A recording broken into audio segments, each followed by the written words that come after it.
like this man's shirt. You know. What that mean? I mean, I feel good. Okay, good. I know next year. All right, cool. It's nice, man. It's fresh. Vacay. Yes, sir. You know what I'm saying? Yes, sir. Almost done. You know? Yeah. So I mean, this is about to be an exciting topic right here. We're discussing millennial blackness.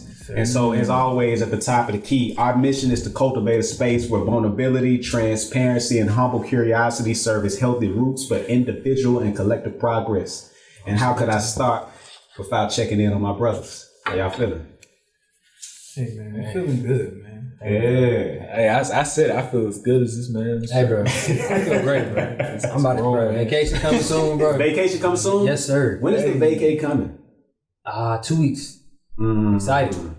Going back to the AO for a little bit. Oh, wow. Yes, sir. Oh, that's beautiful. Oh, man. Yeah. 2 weeks. Yeah. Mental health check-in. How y'all feeling? Like, what was going on this past week? Where y'all at mentally? You know. Hey man, I'm paying bills. Another day above ground is a good day. Yeah. Paying bills, paying dues. You know what I'm saying? Just paying my dues, laying foundation. The bills never end, do they? I know that ain't it. Bro. About that. Inflation's at what, 15% now? Bro, how much gas you got? Man, your man Joe, man. It cost me $85 to fill my tank, bro. I just went to the Chevron. $85? Bro, $85 on a 3 Series. And you pay premium? Of course. Go to Sam's or Costco. Bro. Kroger. I only pay $50. No more than $45 sometimes. That's $85 with 3 cents off at Kroger, bro. Craziness, bro. It's all good, bro. All it did, bro, is give me motivation to get rid of this gas shit, bro. Like, real talk. I gotta get an electric car, bro. Real talk. Moving forward. That's it. Yeah, you gotta get an electric car. Elon Musk highlights, bro. Yeah, I went on that Tesla roaster. Yeah, that's it, man. I need that. Absolutely. So, and doing a deep dive into the topic today. Like, how you feel, bro? I mean, how you feeling, man? You know what I'm saying? You know, it's excited, man. Yeah. I'm in good energy, man. You know Yeah. what I'm saying? Slow motion. I got a vacay coming up. Ooh, where you going? Yeah. Going to Puerto Rico. Yes, sir. Nice. Some slight, some right. By yourself? Yeah. Come on, man. Right. You see that right now? Let me chill. I'm out here. Let me chill. That was smooth. Oh man. I know the audience. I know the female audience. I'm about to ask that question. Mike did it for. That was I set myself up. Nah, it's cool. I just felt that. Yeah, you felt that. So on today's topic, millennial blackness, I think it's very important that number one, we separate those two things and we bring them back together. First, you like identifying what is a millennial and what does that mean when somebody says that? What are the parameters around that? And then taking a look into the condition of blackness and who we are, being black and being black men in America, right? So, but before we do that, we gotta break the bread. We do need to break the bread. As millennials, man, we do. We about our bread. He talking about getting the Tesla roaster or whatever. I'm ready. Like, we gotta break that bread. Ready. Like, let's go. Put a pause in there, bro. So, like, financial tip of the day. Last episode was covering business credit. I left you guys off with the suppliers and the vendors, explaining what the paydex and the scale is of getting your credit approved. So then, basically, your next step after that would be establish another 2 to 3 trade lines with your retail credit accounts. And basically, these credit accounts would be more so of like a revolving credit, like your day-to-day credit cards. Like, you got your whatever you spend on that, you can either pay it off within the 30 days or you can just pay it off and, your minimum payment style. And also the same rules apply. You want to, once you get these credit cards on these business lines, you want to opt in at least a 60 to 90 day, 2 to 3 successful payments before moving on to the next step. So, first example is really based on your business. So like my business is Ambassadors Real Estate Group. So like the first 3 cards I got was Home Depot, I got a Lowe's, and I also got an Amazon business account. And with those, again, just pay the first 2 to 3 months. And then next episode, we're going to cover about the fleet. So this is how we finesse with these inflations and gas prices when you get that gas card and with the cash back that you truly get from it. and that's it. Can I ask you a question on that though? Real quick, brother. Just give us some knowledge on this. So you know how personal credit, right? When they're talking about like, hey, you know, don't go over 30% utilization, right? So when it comes to business, how is that work? Is it opposite? That's a good question. It's not opposite, but I would say for business, when you're like really operating in like the business entity, I would say pay it off in full from month to month.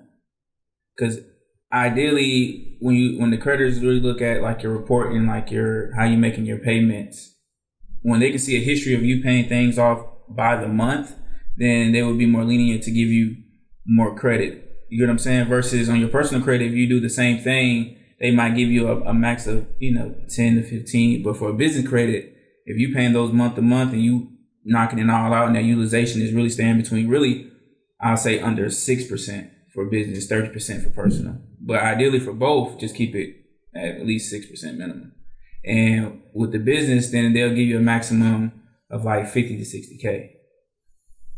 So A minimum. Yeah, minimum. Oh, I like that. For sure. Hey, I'm just saying, bro. Thresholds. And then some creditors, like Amex personally, once you get to like more of the platinum range, they don't even have a limit. As long as you pay off that month. That's it. Gotta pay that tank off. You got 3 times. Yeah, 3 times you mess up with MS, boy. They ain't fucking with you after that. Go to Vegas if you want to. Wow. That's crazy. All right, so You know what I'm saying? There's folks out there running it up. First the bread, now the butter. Now the butter. Okay. All right. Listen, bro. We talking about health, so we ain't gonna talk about butter. All right. We gonna talk about olive oil. Yeah, olive oil, bro. Bread and olive oil. You know what I'm saying? Put it out on the tray with the seasoning. Oh man. All right. So look, health tip of the day, right? We're gonna talk about that beautiful skin of ours. All right. The best foods for healthy skin. Okay. Yeah. Fatty fish, right? Well, give me an example of fatty fish. What do you think? Boom, easy, right? All right, so fatty fish and salmon are excellent foods for healthy skins. They're rich in sources of omega-3 fatty acids. I said acids. Acids. Come on, man. Come on, man. Which are important for maintaining skin health. Omega-3 fatty acids are necessary to keep skin thick and moisturized. All right, you want it, you know what I'm saying? You want that glow every time, right? Yeah, that soul. What do you think another healthy food is to just like for your skin? Some green. Some green. Ooh, what's the greenest of them all? What's That's sour. That's it. Number 2, avocados. All right, look, avocados are high in healthy fats. These fats benefit many functions in your body, including the health of your skin. Getting enough of these fats are essential to keep the skin flexible and again moisturized. Oh wow. Want that skin to stretch. You know what I'm saying? I want them to wrinkle up. Yeah. All right. We're gonna slide to number 3. Sweet potatoes. I love sweet potatoes. Facts. Beta carotene are found in sweet potatoes, one of the greatest amounts. When consumed, this antioxidant is incorporated into your skin and helps protect your skin cells from sun exposure. All right, this may help prevent sunburn, cell death, dry and wrinkled skin. All right, that's just 3 of the top foods that are great for your skin. All right, for my people out there eating that avocado toast, continue doing what you're doing. All right, for my people that's supplementing those sweet potato fries for the regular fries, I mean, it's kind of nasty, but, keep doing what you're doing. You know what I'm saying? No judgment. No judgment. And I like regular fries. Bro, you know what's crazy? I like regular fries. It's like baked sweet potato. Let me ask you a question, bro. Like, bro, just on some off-topic shit real quick. Yeah. When it comes to fish, bro, give me the top 3 fish that you eat right now. Salmon, cod. Cod. Cod. How do you eat the cod? Like, either on the stove or I bake it. Okay. I like cod. Okay, what's the third one? Salmon, red snapper, bass. Okay. All right. I'm just glad that we brand so because y'all niggas would have said salmon, tilapia, and whiting. I love catfish, bro. Come on, man. Catfish is fire, man. All right. Catfish, It's fire. Hey, that's not that sea bass crazy, bro. Listen, you guys have to try Branzino. Branzino I heard fire. about. Crazy. Never had. My brother loved Branzino. Yeah. Crazy. Branzino fire. Yeah. Crazy. But all right, man. What's it? So, yeah. What's it like? Yeah. I feel like Branzino and bass is kind of. I mean, Kinda similar. it's like it's a thinner fish, but like it's like, bro, it's so rich, bro. Like for example, like sea bass is very thick. Like, it's kind of like cod. Like it's too meaty. You know what I'm saying? Like, but like Branzino, bro, it's like it's oh, God. It's Mahi good too. Yeah, Mahi is good. Yeah, for sure. Yeah. Have y'all had porgy, croaker? I've had croaker. Bony, but it's good. It's good. I've had croaker, bro. It's pretty good. Porgy is like a smaller fish, more of like tilapia size, but with bone in and a real fish. And it's a little bony, but it's good. If you want to try Branzino, bro, a decent spot, like decent, bro, but it's gonna get you introduced to them. Just go to Atlanta Fish Market, bro. Like, real simple. Pan-seared, amazing. But all right, that's all I want to say about fish. As long as y'all niggas that stay wider than tilapia, bro, I'm just glad we progressed. I don't like You take me back to the south side. Yeah, that's what I'm saying. I was saying catfish. Like, that's the one thing. That's one fish I can't give up. It's catfish, man. It's just it's different from we discussing all this fine dining, so now it's time to get to the main course, right? The main course, bread, olive oil, tapping in, no butter. So going back to the concept and the topic of discussion, millennial blackness. What's interesting about this topic is that we're going to break this down. We're going to have some parameters in which to view it, and then we're going to get into a deep dive with the questions. So what is defined as a millennial? The millennial generation was born from 1981. I repeat. Tell them 80 babies what it is. Before I even go forward, That's happening. I swear the 80s babies be swearing that they exempt. I don't know what y'all be doing. Y'all just rebellious. No, it was you. What's that date again? Started with y'all, Cousins. From 1981 to 1996, and it is currently the largest generations in U.S. history. It's bigger than the boomers, and this is according to Pew Research Center as well as Goldman Sachs Research. So definitely make sure we understand context when we speak about this millennial blackness. We're speaking from 1981 and 1996. So what year were you born? Oh, bro, 93. 93. 1993 until infinity. 93. Let's 93. 93 until infinity. So everybody who just turned 40, you a millennial still. Yes. Those turn 30s millennials, man. Oh man. So now we're gonna go into the facts and then get to the questions. So number one, Black millennials represent the largest population in the race. We represent 25%. So this is 1/4. We definitely making strides, making progress. I know last time we talked about like the population demographics. So 25%, that's a large part of the population. Then when we look at Black education attainment by age group, today's millennials are outpacing older generations. All right. So yes, sir. We was listening to y'all. We listened to y'all. I know y'all say y'all don't do nothing. Y'all don't do nothing. Nah. Hey, get out of here. We was listening. We went to school. You know what I'm saying? Everybody, we going to school. Everybody's staying on track, doing different things like that. And now let's get to the numbers. Let's get to some of the economics, right? So one that I really like is 55% of Black millennials say they spend an hour or more on daily social networking sites. All right. So 55% of Black millennials say they spend an hour or more daily on social networking sites.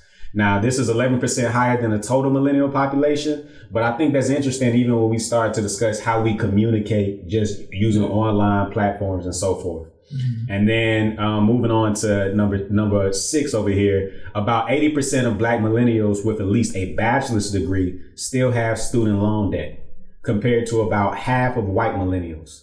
While about 2/3 of white millennials own homes, less than 1/3 of Black millennials own homes.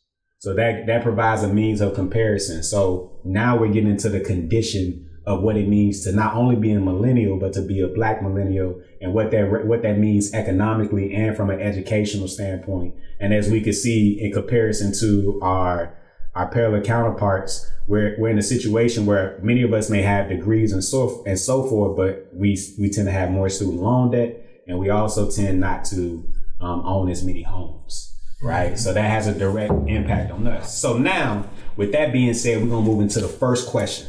All right, the first question, which everybody being a '90s baby, this is critical. What does it mean to be a Black man in 2022?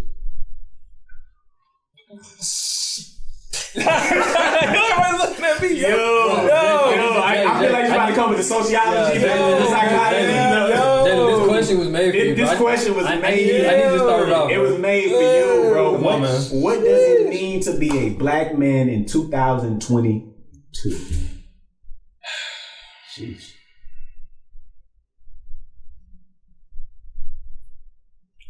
I can only speak for myself as a first generation scholar. It's an ebb and flow, high and low, trough and valley,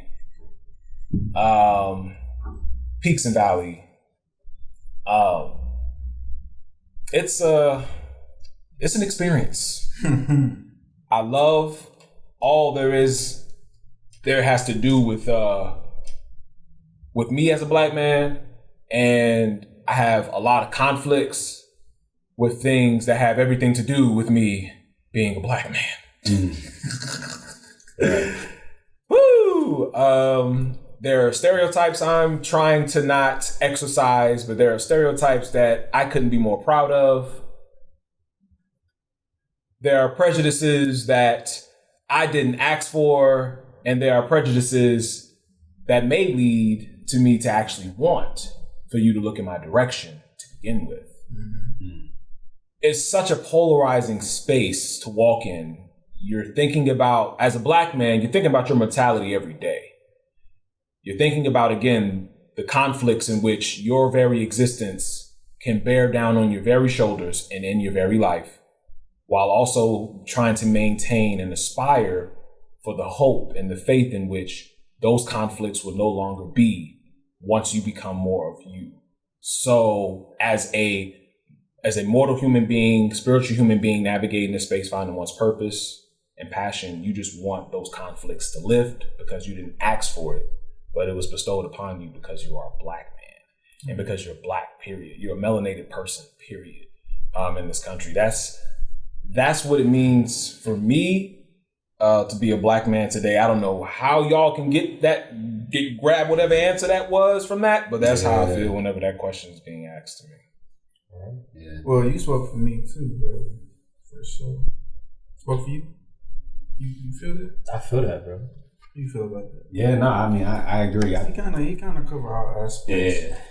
But I would piggyback on that as well. Speak on a little bit of the positive things that, in light of being a black man and being a millennial in a sense, because we're in the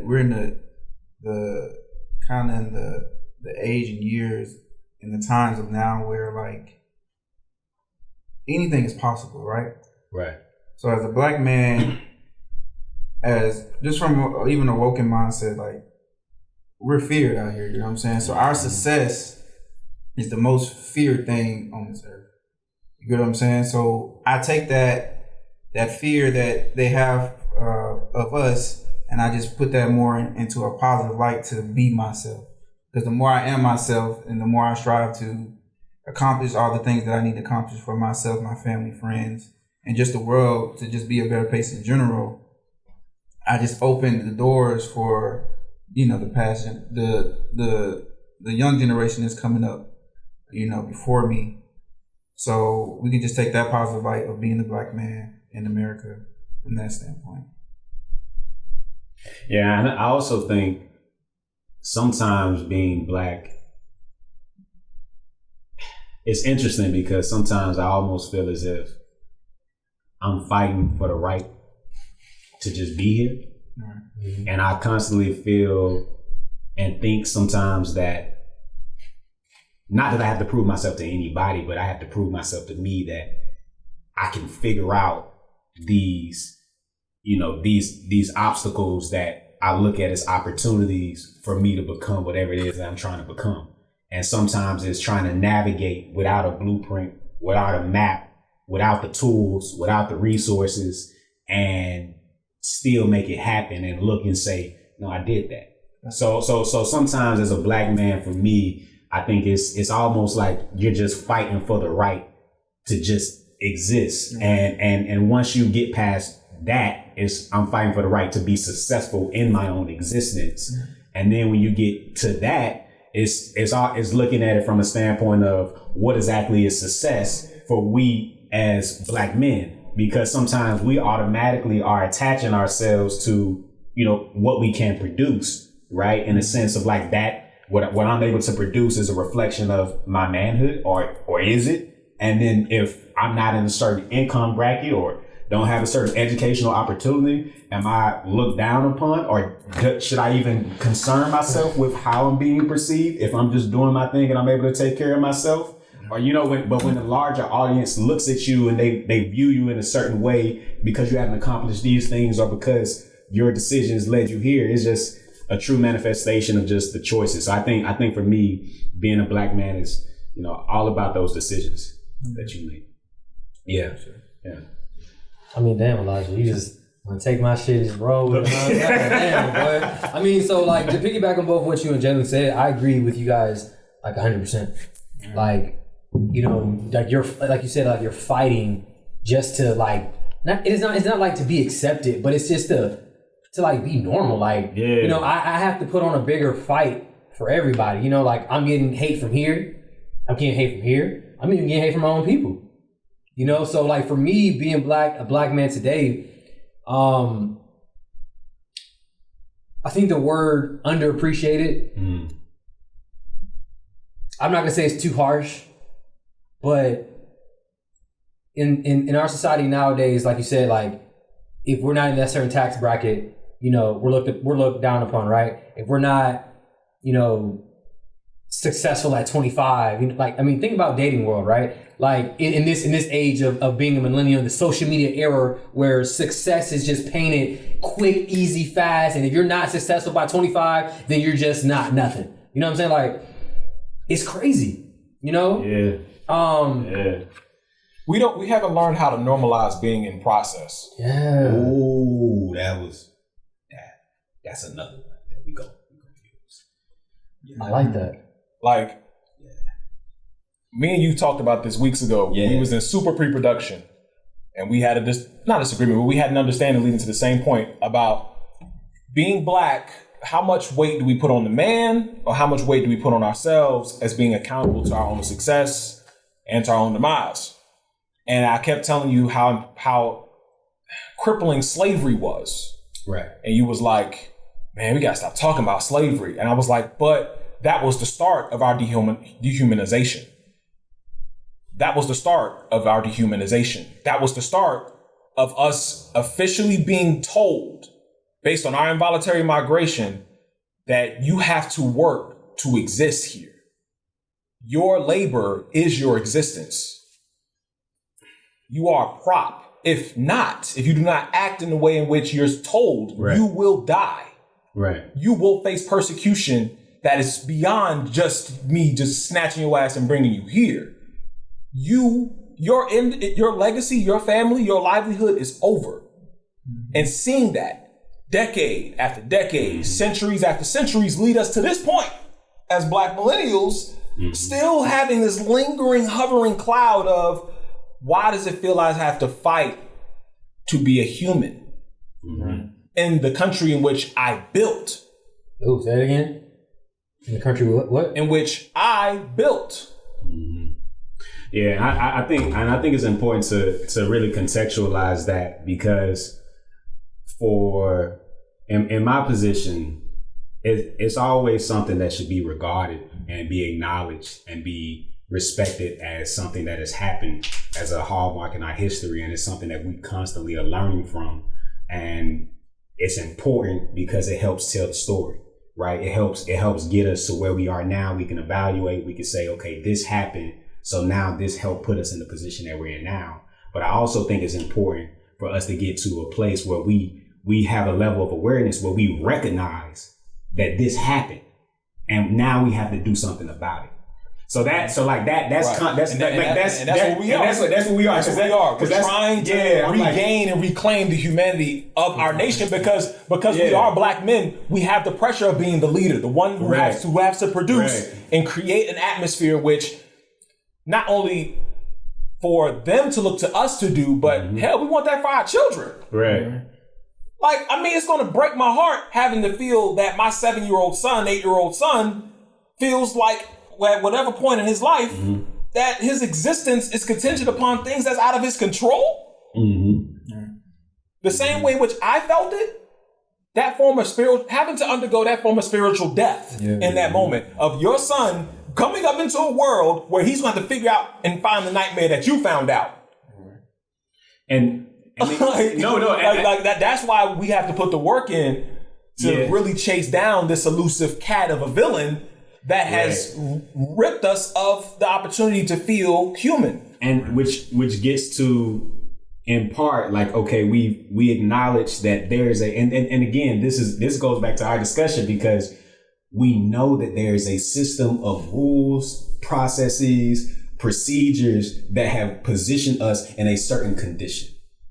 We recognize that the ghettos were created. We recognize that when laws and policies are put into place, if we don't have specific individuals or groups or coalitions acting on our behalf, that it's going to be to our detriment and everybody else will be talked about and taken care of, and we will not be acknowledged within that existence. And so now that we recognize that, we need to get to a place of where we as Black men collectively adopt more of a ruling class mentality.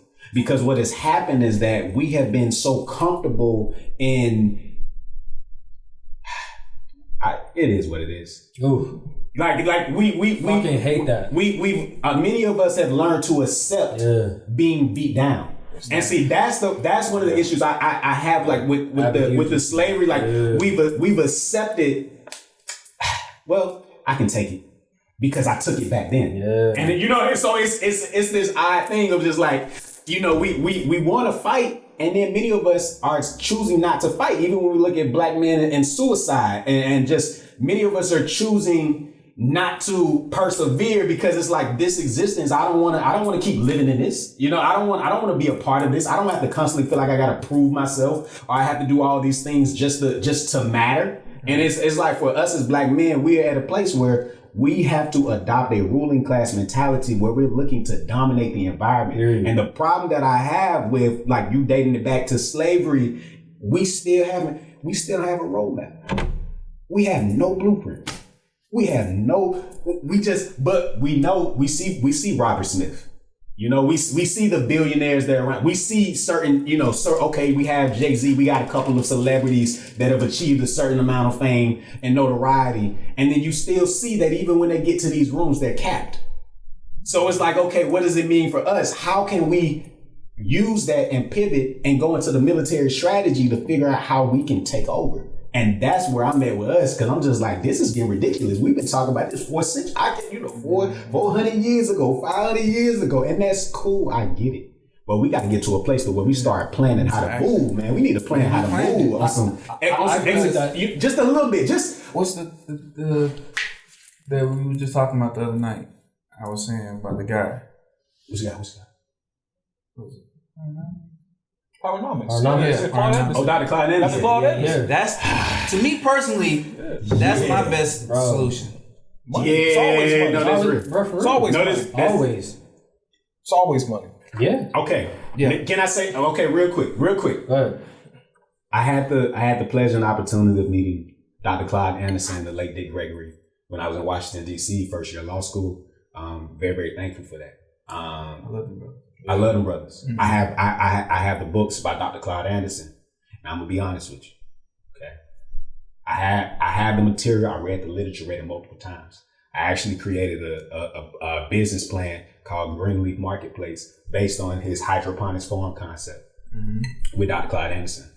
I remember being so excited, so elated to be in the presence of these Black elites, these Black greats. And I was looking to be guided. I was going into law school with this sole mission in mind to build on this whole no. This is the ball about this is the ball about the drag. And I remember coming to him after reading all his materials, after watching all his lectures on YouTube, and I went to him and I went to Dick Gregory for guidance.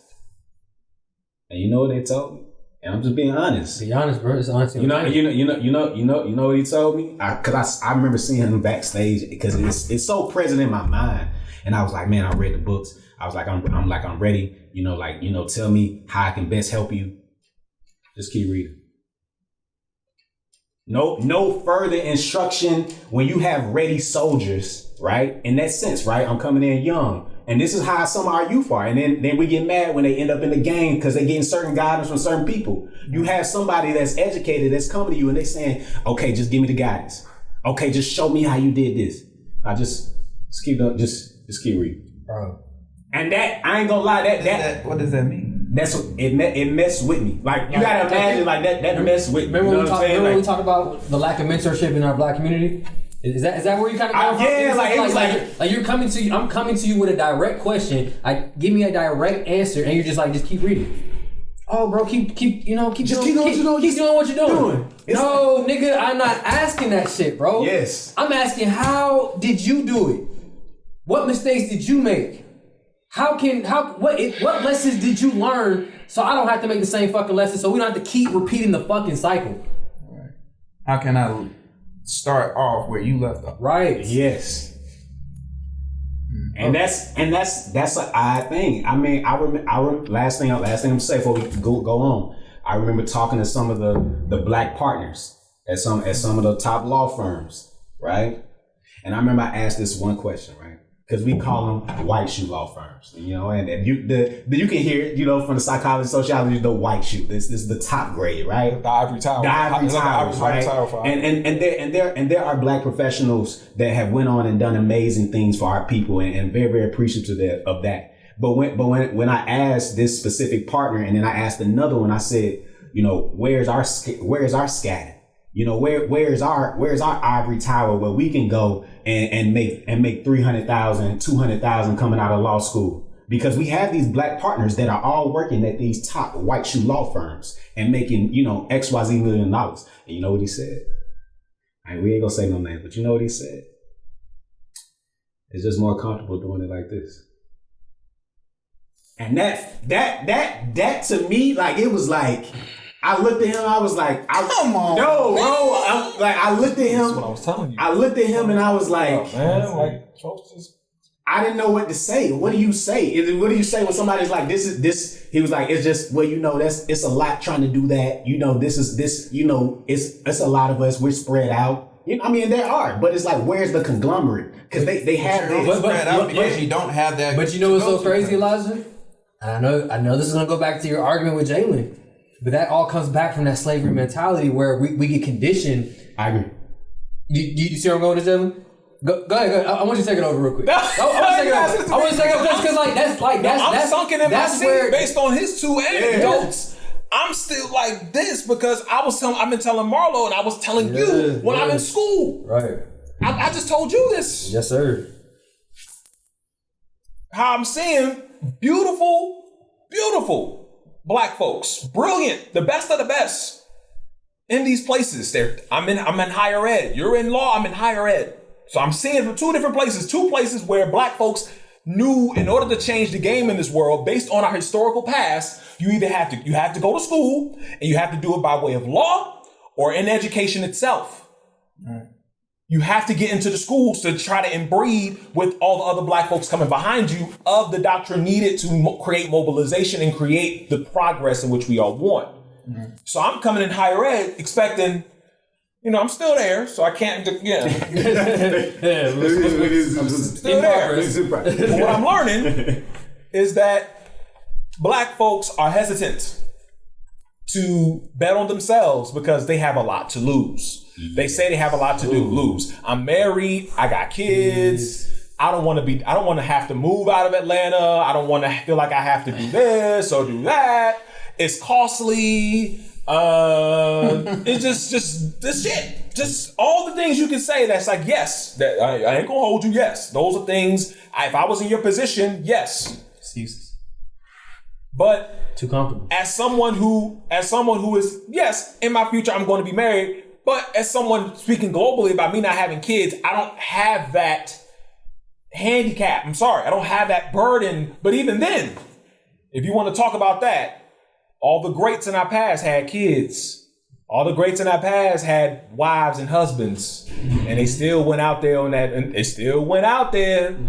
spoke the truth and participated in protests and did community service drives. And they cared about more than just themselves. That's it. Enough to be open enough to really give direct mentorship.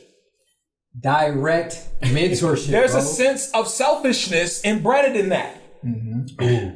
Because there's a sense of selfishness embedded in that kind of mentorship that you were seeking and you were stunted. The mentorship I'm seeking, we're all actively seeking this kind of mentorship still to this day, regardless of the people who didn't hold up the par, we still looking for mentorship. For sure. But Commercial real estate. what I'm saying is it's a sense of selfishness to give that kind of tone and response to the young ones who have the energy, like you said, to pick up where y'all left off. Yeah. It's selfish. It's selfish. If you really cared about people other than yourself, you will then be selfless and care less about how much information you give. All right. And then But if I do that, there's a chance that you will surpass me. That's crazy. And I will no longer be written in the history books as someone being relevant. But why is that so problem? As someone being relevant. But why is that as an someone issue? being relevant, because damn, if I gave Elijah the keys to the Porsche, he's going to find a way to refurbish the Porsche and sell it for 10 times, 20 times as much. what's wrong with that? That means who's the original owner of the Porsche? Was it him or I? It's a question. That's the ego. Yeah, that's the ego. You gotta kill it. You gotta kill it. This shit don't matter. And That's how you progress. And it's a false. That's There's a selfishness piece, and there's a false sense of fear they want to project onto you to say, "Oh, I don't want you to have to go out here and risk your life." But the very people you said you walked with, you marched with, risked theirs. And I guess yes, it was a horrific moment. It was a horrific moment. It stunted black people a lot. Losing Malcolm, losing Martin, losing Medgar Evers, it goes on and on and on. You know? Yeah. And their wives having to carry on and try to maintain their legacies in their honor. So you're leaving it, you know what I'm saying, to the mothers and bearers and leaders of your legacy to carry on that much more weight on top of them carrying your seeds. And you're leaving the men are being killed and slaughtered, leaving these families behind. I see how you witnessed all of that, and you don't want that for us. But if we're coming to you as willing participants, Willing. if we're coming to you as willing Put your life on participants, the line, ready. take advantage of the willing participants, Yeah. and we'll get the so-called scrubs or the kids that you have forgot about. We'll get them too. That's it. I'm a soldier. Give me my marching orders. You get what I'm saying? The kids that was trying to seek direct mentorship and joined the gangs that you felt was lost. And because they may have been in and out of juvie or they got a record, you feel like they hopeless and they ain't got no chance, no future. As a willing participant, fuck that. Bring them to me too. Period. All of them. You know what I'm saying? Matter of fact, all we really want, you're right. Whatever money you can spare, whatever books you can give, because you're no longer needing that extra money and books and knowledge, just bestow it onto us and we'll be sure to do what we need to do next. And that's the dynamic part of us being millennials that I love the most about our generation. We're willing to challenge this. When I stand on the job for 25, 30 years talking about I'm good on my pension and 401k. That shit. Yes. Bro, we're not even gonna see Social Security. No. Like, No. Right. I'm not resting on my Medicare laurels. Yeah. And to that can be problematic. Yeah. To a lot of older generations, because it's like, okay, y'all taking risk here. Yes, but it's about damn time. Because again, for us to only be 14% of the population, but contribute to 90% of how this world moves. Yep. If you want to get in the colonization imperialism standpoint, black people run this shit. how much is the black dollar worth? Black people run this shit. So it was 1.2 trillion in buying power. Buying power, $1.2 trillion we have. And we only make up how much? 14% of the Come on now. population. Because I mean, technically speaking, we really put our black dollars in the right hands of black people. Every black person can be a millionaire. Into his consulting firm, into his real estate, and merch, into my consulting and educational experience and writing experience. That's just amongst 4 black men. I'm sorry, this is our platform. We're going to sell it. But I'm also saying that in the sense of us not being selfish, in the sense to know that everybody can eat and everybody deserves an opportunity to be invested in. So don't be careless. You can still fulfill your purpose by leaning onto others who can do it when you cannot. People don't look at it that way. People feel as if I'm fulfilling my purpose if I'm the one always leading in the front. If I have the gold bars and shit like that and I get the Grammys and all that, I'm the one leading it. Nah, if you contribute to that same fire-ass song, you earned that Grammy as much as a performer. Period. Indeed. So put that in perspective and channel that energy, and I guarantee you this millennial generation will then help the Gen Z generation that you feel are too gone because they lost in technology. Fuck that. We'll get them because they're our brothers, our sisters, our cousins. We got them too. Yeah. Because they're looking at us. They're looking at us and they leaning on us a lot, and they respect us a lot. They ain't coming to my millennials, y'all past, y'all washed up. Nah, we TikTok dancing with them niggas too. So we all in this together. Yeah. Especially help us do this, because I feel like we're leading a black renaissance, man. I feel like we can do it, man. Right here, right now. Yeah. I'm sorry for going on that tangent. We needed that. I needed that. And to build off that, I want y'all to jump in on when we discuss the power of secession. I think one of the greatest references is Dragon Ball Z, right? So I used to be into anime. Dragon Ball Z was literally one of my favorite series, and they had the Cell Saga, right? And in the Cell Saga, they had something called the hyperbolic time chamber, right? Okay. And in the hyperbolic time chamber, one day in the hyperbolic time chamber translated to 1 year in the outside world. Now the power of secession. Goku and Gohan, father and son, enter into the hyperbolic time chamber. Right? The father, he recognizes a certain power that is inside of his son. He recognizes that his son can be better than him. He does not impede upon that. He does not envy that. In fact, he has so much faith in his son that he concedes and he says, it's your turn now. And he had to be like 12 or 13 years old at that time. And then they get out of the hyperbolic time chamber. They go down to fight Cell. They start the fight. Goku warms him up, giving his son the opportunity to learn from his mistakes. Peep game. Goku fought Cell so Gohan can learn from his mistakes. This is how he fight. This is how your enemy goes. Woo, woo, do this, do this, do this, do this. And then Goku said, I know I can't win, but my son can. That is what we need in our community. Why is that not prevalent in our community?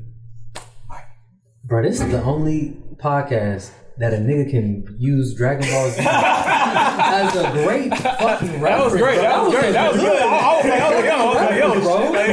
Yeah, man. I was like, yo, he landed that. So are you talking about like in the sense of like what that like are we just us being black men and just like going back to the mentoring and us building, like looking back at generations and secession and recognizing that you can take this further than me. Right. You know, what are ways that you think that we can better implement that, you know, within the community? Still getting back to mentorship. I mean, I'm going back to mentorship. Yeah, like, I mean, it's an important thing. Like, and I feel like people think like you have to have it all figured out to mentor somebody. You know what I'm saying? Like you have to just be this super successful person and all. No, like I think success is relative. Like I think it's like we get back to the eye of the beholder, right? Elijah, your story right now, you might you know in your head you like I'm not where I want to be, but somebody looking up to you is like, yo, like that's where I want to be at. Like I want to be there. I want to graduate from Howard in Fort Valley. You know, I want to go to Silicon Valley. You know what I'm saying? Like, I want to surf. How many people you said? Right. I want to surf. How many people you said? You know what I'm saying? Right. How many people you say was in your like during that period? Like as far as like black people like. Oh, in Silicon Valley. Yeah. Like 3 of us. Right. 3 out of how many? Like 20.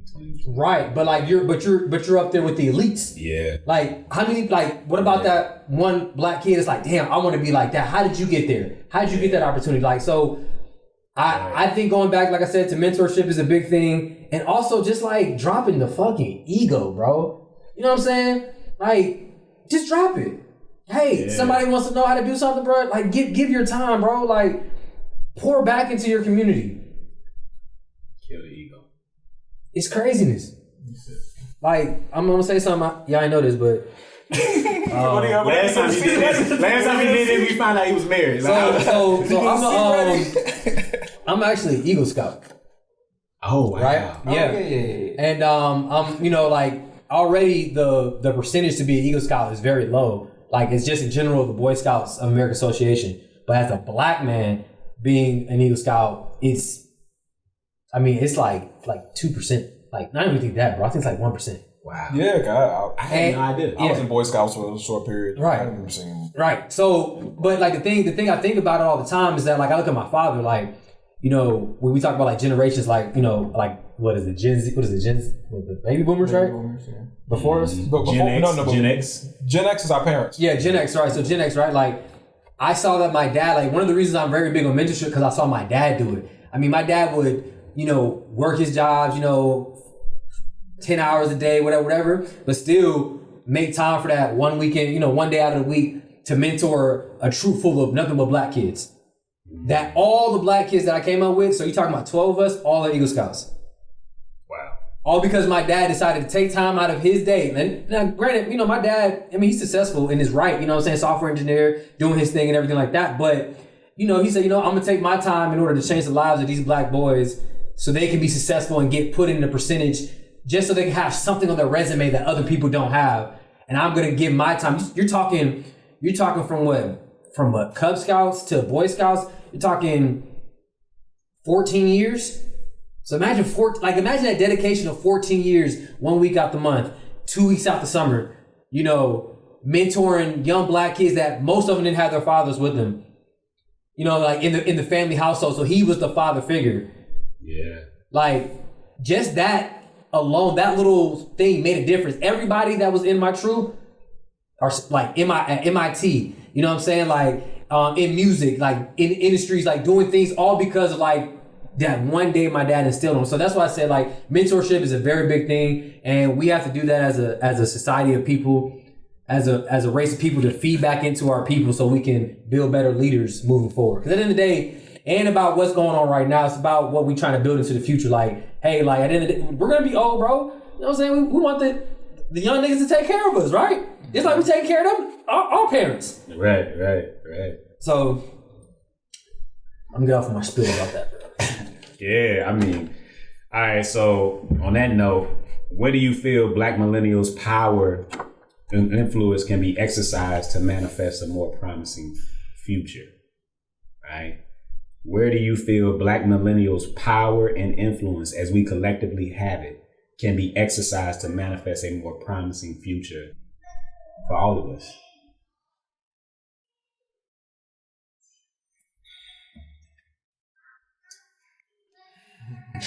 What you think, Marlo?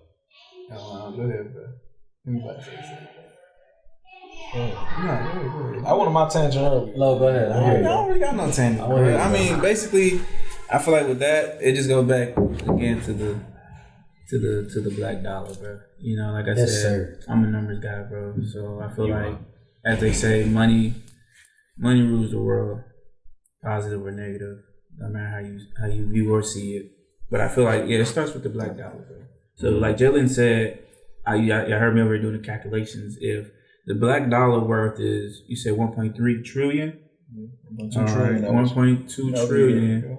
And it's how many black Americans in America? About 46.9 million. 46.9 million. You already see the math. Okay. So that means every single black person, family. And then you got to exclude the ones who are incarcerated, who are unable to contribute a dollar, but they're using their bodies. Right. Incarcerated, their bodies. Technically speaking, bro, every family, I'm just going to even just break it down to a smaller number of just every family name or every single household itself of being a black American can be millionaires right now. If we truly like learn the money game at the end of the day. Yeah. Wow. Just think about it. He said 1.3 trillion, and there's only 48.8 million of us. Yeah. 46.9. You got 46.9 million. If you just divide that into 1.3, why are we struggling, bro? Why do you think Black Wall Street was burned down to the ground? I get it. So that's what I'm saying. So within that, it start with the funds, bro. We gotta get the money together, and we need a Black Wall Street in every major city. We gotta get our mind together. Right. Yeah. Right? what's one of the things that like for me, right? Like, remember we talked about this the other day, right? I said one of the worst things I feel like that happened in the Black community was the end of segregation. For sure. And when I say segregation, I'm not talking about in the sense of like from a humane standpoint, right? I'm talking about from a mindset standpoint that, hey, you know, we're in Black communities spending the Black dollar in Black businesses, and the money's just flowing in our community, and it's all coming back, right? But what happened, bro? Like we've been conditioned. It goes back to the slavery thing Jay was talking about, right? To damn, I want to drink out that white water fountain. I want to go live with the white, you know, in the white neighborhoods and stuff like that. What happens, bro? We get rich, bro. Where we go? We ain't staying in the south. We ain't staying on the south side. We ain't staying on the east side, bro. Where we going, bro? We're going to Alpharetta.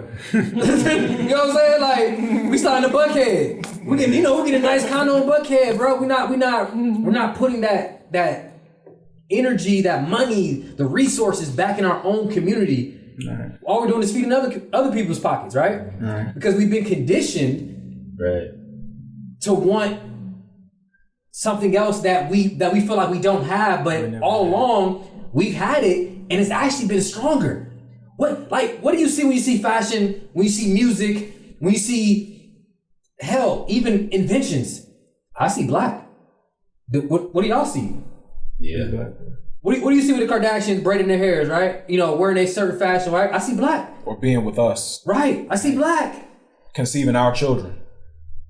Like, come on, man. We powerful, bro. We kings and queens for a reason. Yeah. And we got to get back to that mentality, like you said earlier. Yeah. Of that dominant mentality. We got to get back to that, man. Gotta get to it. Yo, it's so much going through my mind right now. Right. And I, you know, I say this, right? It was like, right? The root word of mental is men. Right? Mm-hmm. Okay. And going back to our minds, right? We as men, as Black men, being millennials, we're supposed to create a certain space, a certain environment where we are able to operate, control, rule, and flow, where we can empower ourselves and the people around us. And that, I mean, just everything we saying, like, it's, you know, it's just, it's, right. They all play off each other. And then I think the singular, like, most important factor aside from just money, we gotta really, really, really learn to love and appreciate one another. That's it. Mm-hmm. And to not take what we've done as a community for granted, and not underestimate how much we make this shit shake in this country. That's the problem. Bro. Yeah. We don't love and appreciate ourselves enough. Yes, you can have all of the award shows. We can have all of the moments in which we are praising all of our entertainers and contributors and our billionaires. But I'm talking about us genuinely being courageous and fearless and unconditional and betting on us. Nice. I bet Black. Isn't it crazy, bro? Like, just on some like side note shit, right? Isn't it crazy that when a Black man's successful, he had to be in the Illuminati? Right? Like y'all, do y'all remember like the Jay-Z's and the Kanye West, bro, when they was just talking soul, like, oh, they sold their soul to the devil. That's the only reason that these niggas is successful. Isn't that crazy that we even say shit like that as a community of people? Yeah. You know what I'm saying? It wasn't because he worked his ass off, you know what I'm saying? Put the work in, got the mentorship, you know, went to the, you know, did the groundwork. It's crazy because like, you gotta sell yourself to the devil. But that's why it's successful. But just give it to him. But right. To your point, Porter, they was giving us the blueprint because they kept telling us their story. They kept telling us, yo, I came from this community. I grew up in this. I had to do this in order to do this. I had to double down and bet on myself to do this. And I got here. People never want to hear the work. Oh, he's crazy. People never want to hear the people who have made it in process. Yes. Because it's not the it has a fairy tale ending, but it's not stars and stripes the entire time leading to the billions. There's bumps and bruises. There's bumps and bruises, homelessness, You know what I'm saying? Ramen Folks noodle being without, dinners. people being malnourished, folks having to sleep on other people's couches. It was a lot. There was a lot of sacrifice, having to sell drugs, all those, you know what I'm saying? Those valleys they were in, they were telling you. They tell you in the song, they tell you in the interviews, but you don't listen because you don't want to sit back and accept the fact that, oh shit, you got accountability in your life too. That if you want to make it, you actually have to do some work too. You gotta put the work in. And if you want to make it, you have to bet on yourself and be so blindly confident in yourself that it will manifest because you've seen it. And you don't need an audience, you need social media to prove that. Oh, he's too cocky. Are you are you cocky or are you sure of yourself? So it's easy for folks to say Illuminati. Arrogant. Right. It's easy for people to say Illuminati. Oprah did it, Mariah Carey. I'm like, yo, man, these people just wanted it more than you. Right. They wanted it more than you, and they got there. Like, why do black women who are successful had to get it from the white man? Why they had to? Oh yeah, Or be in bed. Yeah. Right. Yeah. Oh, she had to fuck him for that. Like what? Huh? She didn't work her ass off. Huh? But it's from our own people because we are bred to think that way. Yeah. That we can't obtain that success from just putting the work in. What's the difference between a successful person and a regular ass person? Consistency. That's it. Being consistent, doing the same shit. Well, I ain't gonna say doing the same shit, expecting different results type shit, but like that's something different. But I'm just saying, like it's just being consistent, bro. Like, okay, I didn't give up. I kept going. You quit. That's cool for me. Yeah. I kept going. That's it. How you get that chest of yours, bro? How you doing, brother? To the chest. How you get the chest of yours, brother? you stayed in the gym consistently, right? Yeah. That's it. Hey man, shout out to Jalen Shea, bro. All right. And so, and on that note, closing out, when you think about your ancestors, you think about where we came from, pre-slavery, during slavery, post-slavery, and where we are now as Black millennials. Can you say that the ancestors are proud? Would you say that the ancestors are proud of where you are? I'm talking about like mine. Like you, yeah, your lineage, yeah. Would you say that the ancestors, they, in the heavens and so forth, they looking at you doing what you do? Would you say that they're proud? Can you? Yeah, I would say they're proud. I mean, I would say yes, but like the rules change. Yeah. You know what I'm saying? Like the standards change. Like I feel like that's in a sense a problem within like the older generation. Like look, like we were talking about the last episode, right? Like college, like you gotta be successful, you gotta go to college, right? Why is that? Just a real quick breakdown, right? So my grandmother, right, when she was coming up, it's all about what? Saving money, right? Save, right? Cool. When my dad was coming up, it was like go to college, get a good job, get a good retirement, right? What are our standards? Make your money work for you.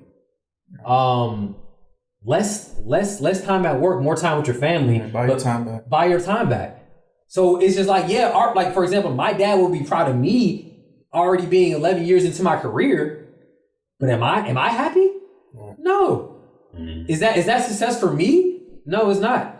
So, my ancestors are proud of me where I'm at right now because during that time that they couldn't imagine something like this. They couldn't imagine 4 brothers sitting here, educated, talking, about real shit, right? Back in their day, they couldn't do that, or it was a rarity to have education, being in college and graduating from college and doing that type of that's rare. Yeah.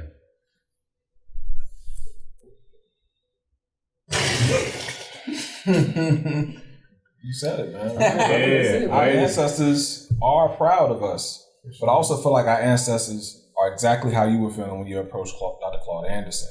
I think our ancestors from the heavens are like, come on now, come on. Right. Come on.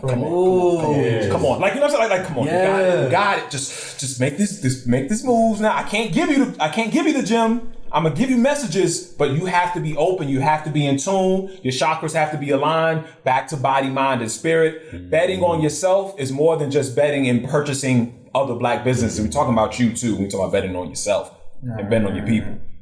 It's about knowing that you got your ancestors there pushing you and guiding you along. So whatever feelings you feel when you feel conflicted at work and you say, fuck that 20-year retirement plan, that's your ancestors. Yeah. Whenever you say, you know what, I'm going to double down on myself and do my own business, hair care line, whatever, your ancestors told you that. It didn't come out of nowhere. You got to follow that God's intuition. And please, stop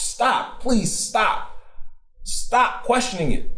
And then trying to transfix it into some form of daydream instead of it being something that is reality. That yes, this is summoned organically for you to acknowledge that you have to make a different choice leading into the space and path that your ancestors have waiting for you. But you have to channel that. And you're going to have to do it by yourself. Not anyone is going to understand your power, your purpose, and your position in this life, but you. And that's the point. That is the point. And when everyone does that collectively, and oh, by the way, we're black, and oh, by the way, we have power, oh, by the way, we can supplant this oppressive system. Oh man. Absolutely. That's where we'll be at. That's where we'll be at. And as always, we are what we repeatedly do. Excellence, therefore, is not an act but a habit. Aristotle. And on that note, gentlemen, let's continue to strive. Us as men, us as black men, us as black millennials, we will continue to strive, push, and press forward for a better generation, a better tomorrow. Because we too will have our go-ons.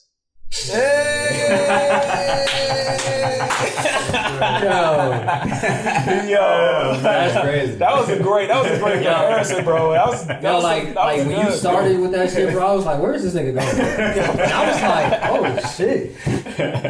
I said, damn, the father sacrificed himself for the son, so he can be better. Yeah. When you said that, I was just realizing the whole cell fight in my head, bro. I'm like, damn, that's crazy. Is that, you think that's the best saga? That was dope. That was dope. Between that and Frieza saga. Frieza saga was crazy, bro. I just like the graphics better on Cell side. I get that. Yeah. Even though the Boo saga was pretty straight though. Okay. Yo, honestly on the table, man. Yeah, mine the Boos. I like honestly on the table. Survivor's remorse. Survivor's remorse. That's up next. It's next. That's crazy, man. So that's the point of survivor's remorse. Is like, okay, once you fulfilled your ancestors' dream, now what? Yeah. Survivor's remorse is like, here comes the envy, here comes the Illuminati. the hate.